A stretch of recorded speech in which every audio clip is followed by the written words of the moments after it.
आज की वीडियो में हम प्रत्येक रविवार को सुने जाने वाले श्री आदित्य हृदय स्तोत्र का पाठ करेंगे। आपको इस चैनल पर श्री आदित्य हृदय स्तोत्र मंत्र का पाठ शुद्ध एवं सरल हिंदी भाषा में सुनाया जा रहा है। यह स्तोत्र श्री वाल्मीकि रामायण के युद्ध कांड का 105वां सर्ग है। भगवान राम को युद्ध में विजय प्राप्त करने के लिए अगस्त ऋषि ने उनको ये स्रोत बताया था। यदि आप सूर्य के समान तेज प्राप्त करना चाहते हैं या युद्ध अथवा मुकदमों में विजय के लिए यह पाठ अमोघ है। मित्रों, आदित्य हृदय स्तोत्र का पाठ करने के कुछ विशेष नियम हैं। जैसे रविवार को उषा काल में इसका पाठ करना चाहिए। आप प्रतिदिन सूर्योदय के समय भी इस स्तोत्र का पाठ कर सकते हैं। आप इस स्तोत्र का पाठ करने से पूर्व स्नान करें। इसके पश्चात सूर्य भगवान को जल अर्पित करें।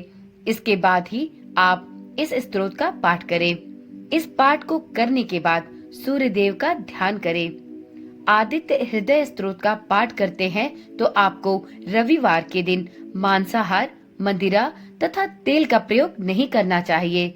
संभव हो तो रविवार के दिन आप नमक का सेवन भी न करें। आदित्य हृदय स्तोत्र सूर्य देव से संबंधित है। इस स्तोत्र का पाठ सूर्य देव को प्रसन्न एवं उनकी कृपा प्राप्त करने के लिए किया जाता है। शास्त्रों में इस स्तोत्र का पाठ करना बहुत ही शुभ एवं लाभकारी बताया गया है। ज्योतिष शास्त्र में भी आदित्य हृदय स्तोत्र को काफी महत्व दिया गया है। इस स्तोत्र का नियमित पाठ करने से जीवन के अनेक कष्टों का निवारण होता है। राज्य पक्ष से कोई समस्या या सरकारी मुकदमों से बचने के लिए आदित्य हृदय स्तोत्र का पाठ बहुत ही लाभकारी है। हड्डियों या आँखों के रोग से बचने के लिए आदित्य हृदय स्तोत्र का पाठ करना चाहिए। शारीरिक कष्ट एवं त्वचा संबंधी रोगों में भी इस स्तोत्र का पाठ करना विशेष रूप से लाभदायक माना गया है। पिता के साथ संबंध बेहतर बनाने के लिए आदित्य हृदय स्तोत्र का पाठ नियमित रूप से करना चाहिए। यदि आँखों की समस्या है और आप इस समस्या से गंभीर रूप से परेशान हैं, तो आदित्य हृदय स्तोत्र का पाठ अवश्य करें। किसी बड़े काम में सफलता पाने के लिए आदित्य स्तोत्र का पाठ विशेष रूप से लाभकारी है। सरकारी नौकरी या व्यापार में सफलता पाने के लिए भी नियमित रूप से श्री आदित्य हृदय स्तोत्र का पाठ करना चाहिए। आपकी राशि में यदि सूर्य की स्थिति कमजोर है तो उसको सुदृढ़ करने के लिए भी आप श्री आदित्य हृदय स्तोत्र का पाठ नियमित रूप से करें। जिनकी कुंडली में सूर्य दूसरे, तीसरे, चौथे, छठे, 7वें, 8वें या 12वें भाव में हो, उनको भी इसका पाठ शुभ फल देता है। आदित्य हृदय स्तोत्र का उपदेश अगस्त ऋषि ने राम रावण युद्ध के समय भगवान राम को युद्ध में रावण पर विजय प्राप्त करने के लिए दिया था। इसके नियमित पाठ से हृदय रोग, शत्रु भय से मुक्ति तथा समस्त कार्यों में सफलता की प्राप्ति होती है। आदित्य हृदय स्तोत्र के पाठ से पदोन्नति, धन प्राप्ति, प्रसन्नता, आत्मविश्वास में वृद्धि होती है तथा प्रत्येक मनोकामना सिद्ध होती है। जिनकी भी कुंडली में सूर्य देव की स्थिति कमजोर है, उनके लिए श्री आदित्य हृदय स्तोत्र का पाठ सबसे उत्तम माना गया है। आदित्य हृदय स्तोत्र के नियमित पाठ करने से बहुत ही चमत्कारी लाभ प्राप्त होते हैं। तो चलिए सूर्य देव का ध्यान करते हुए उन्हें नमस्कार करें और आदित्य हृदय स्तोत्र का पाठ प्रारंभ करें। तो प्रेम से बोलिए, ओम सूर्य देवताय नमो नमः, ओम सूर्याय नमो नमः।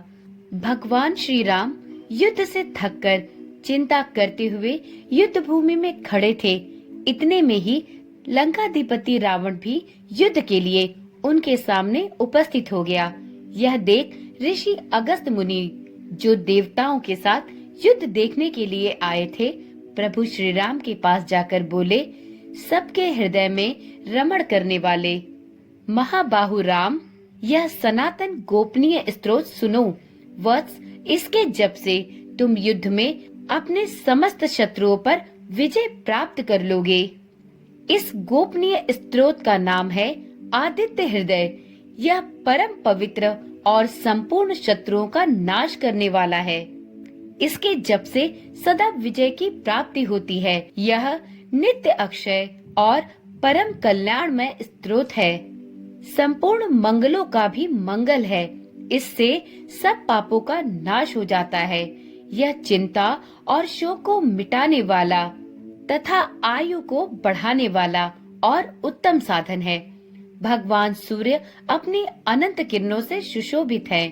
ये नित्य उदय होने वाले और देवता तथा असुरों से नमस्कृत विवस्वान नाम से प्रसिद्ध तथा प्रभा का विस्तार करने वाले और संसार के स्वामी हैं। तुम इनका रश्मि मते नमः, समुद्र यते नमः, देवासुर नमस्कृताय नमः, विविश्वते नमः, भास्कराय नमः, भुवनेश्वराय नमः इन नाम मंत्रों के द्वारा पूजन करो। हे राम, समस्त देवता इन्हीं के स्वरूप हैं। ये तेज की राशि तथा अपनी किरणों से जगत को सत्ता एवं स्फूर्ति प्रदान करने वाले हैं।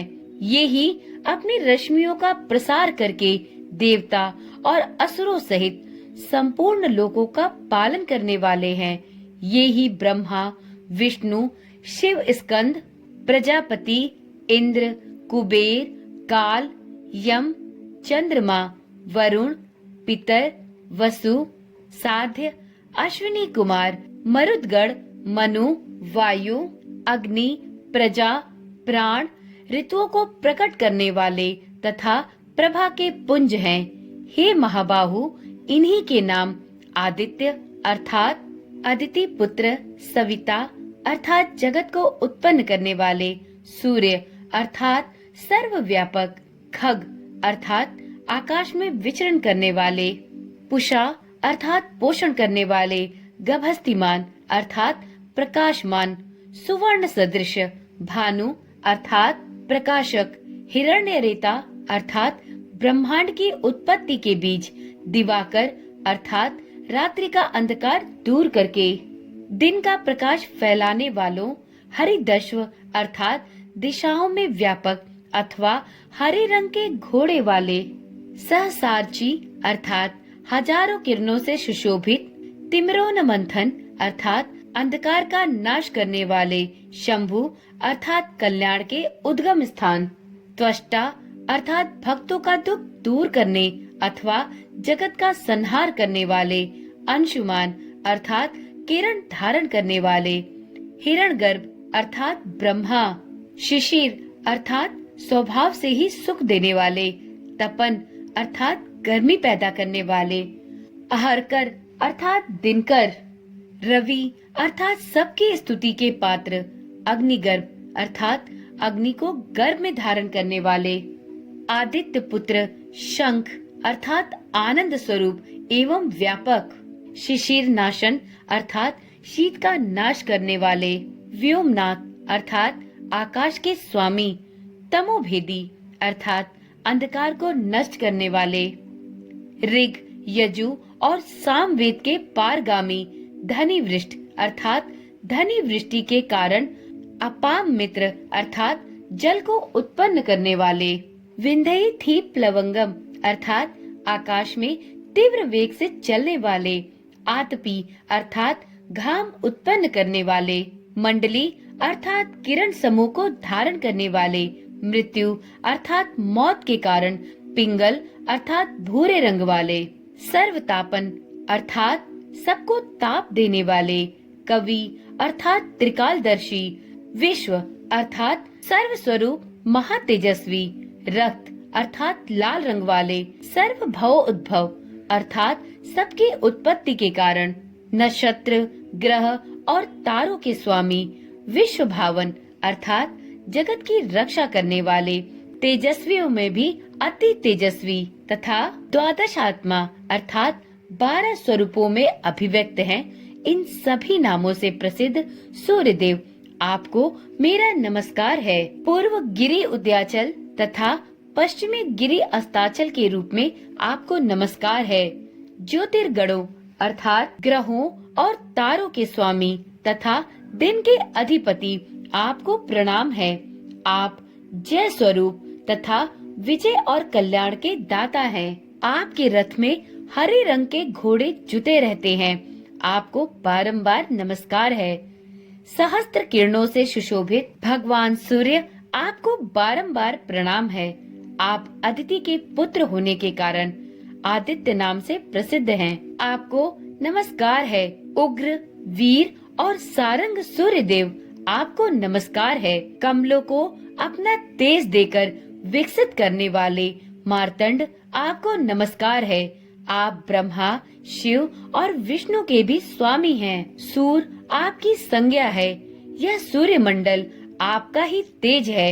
आप प्रकाश से परिपूर्ण हैं। सबको स्वाहा कर देने वाला अग्नि आपका ही स्वरूप है। आप रौद्र रूप धारण करने वाले हैं। आपको नमस्कार है। आप अज्ञान और अंधकार के नाशक हैं। जड़ता और शीत के निवारक तथा शत्रु का नाश करने वाले हैं। आपका स्वरूप अप्रमेय है।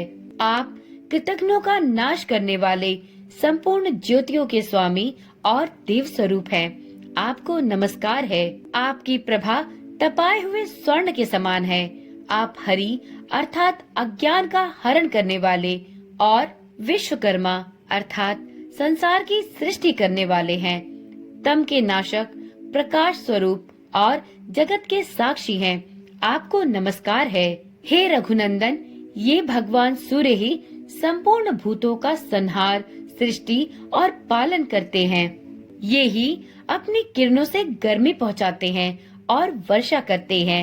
ये सब भूतों में अंतर्यामी रूप से स्थित होकर उनके सो जाने पर भी जागते रहते हैं। ये ही अग्निहोत्र तथा अग्निहोत्री पुरुषों को मिलने वाले फल हैं। यज्ञ में भाग ग्रहण करने वाले देवता, यज्ञ और यज्ञों के फल भी यही हैं।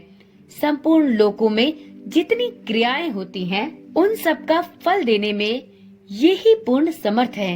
हे राघव, विपत्ति में, कष्ट में, दुर्गम मार्ग में तथा और किसी भर के अवसर पर जो कोई पुरुष इन सूर्य देव का कीर्तन करता है, उसे दुख नहीं भोगना पड़ता। इसलिए तुम एकाग्रचित होकर इन देवाधिदेव जगदीश्वर भगवान सूर्य की उपासना करो। इस आदित्य हृदय स्तोत्र का 3 बार जप करके तुम युद्ध में विजय पाओगे। हे महाबाहो, तुम इसी क्षण रावण का वध कर सकोगे। यह कहकर अगस्त्य जी जैसे ही आए थे उसी प्रकार चले गए। उनका उपदेश सुनकर परम तेजस्वी श्री रामचंद्र जी का शोक दूर हो गया। उन्होंने प्रसन्न होकर शुद्ध चित्त से श्री आदित्य हृदय को धारण किया और 3 बार आचमन करके शुद्ध होकर भगवान सूर्य की ओर देखते हुए 3 बार इस स्तोत्र का जप किया। इससे उन्हें बड़ा हर्ष हुआ।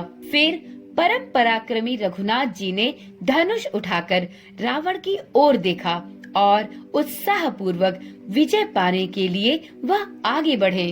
उन्होंने पूरा प्रयत्न करके रावण के वध का निश्चय किया।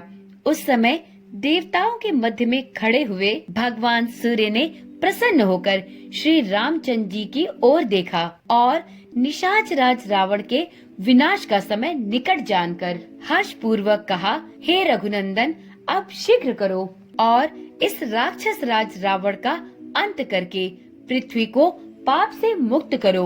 इस प्रकार श्री आदित्य हृदय स्तोत्र संपूर्ण हुआ। तो एक बार प्रेम से बोलिए, भगवान श्री रामचंद्र की जय, पवन पुत्र हनुमान की जय। मित्रों, यदि आपने श्री आदित्य हृदय स्तोत्र का संपूर्ण पाठ सुना है तो इसके लिए आपको कोटि कोटि धन्यवाद। मित्रों, यदि आपको यह वीडियो पसंद आई है और आप इसी प्रकार की वीडियोस देखने में रुचि रखते हैं तो कृपया करके इस चैनल को अभी ही सब्सक्राइब कर लें और साथ में नोटिफिकेशन बेल को जरूर ऑन करें, जिससे इस चैनल पर डाली जाने वाली सभी वीडियोस की सूचना आपके पास सबसे पहले और नियमित रूप से पहुंचती रहे। तो चलिए कल मिलते हैं एक ऐसी ही रुचिकर वीडियो के साथ। तब तक के लिए ओम नमः शिवाय, जय श्री कृष्णा, राधे राधे।